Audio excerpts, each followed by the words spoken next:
Het jy geweet dat ons deur liefde vir liefde gemaak is? En dat die Here vir jou sê, ek het jou lief, want ek het jou lief. Ek het jou lief. Ek het jou lief.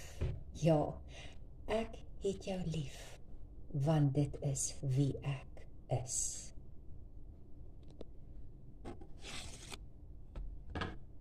Jeremia 31 vers 3.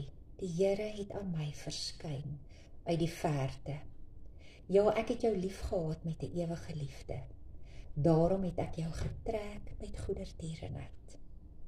En dan in die Nuwe Testament word die Vader se liefdesverklaring gegee in Romeine 5 vers 8. Maar God bewys sy liefde tot ons daarin, dat Christus vir ons gesterf het, toe ons nog sondaars was. En in hierdie oggend nooi Vader jou uit, om te kom ontvang, uit sy hand uit, sy ewige liefde vir jou.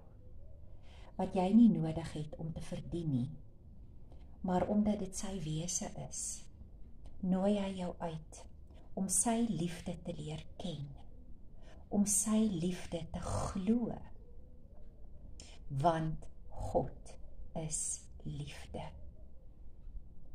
So besing Johannes God se liefde in 1 Johannes 4 vers 16.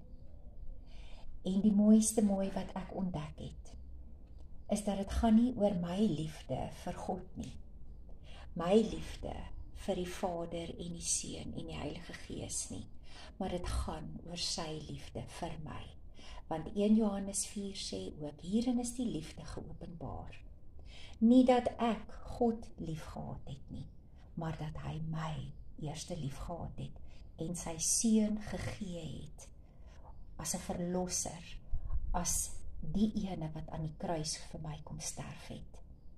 En dis die uitnodiging ook in hierdie Paastyd, wanneer ons die kruisdood van Christus kom herdenk, en waar Jesus dan ook sê in Johannes 15, groter liefde is daar nie as hy wat sy lewe vir sy vriende gee nie. Kom ons word stil en ons ontvang hierdie liefde van Vader, want dit is wie hy is. Sy verklaring, ek het jou lief, want dit is wie ek is. Ontvang my liefde vir jou.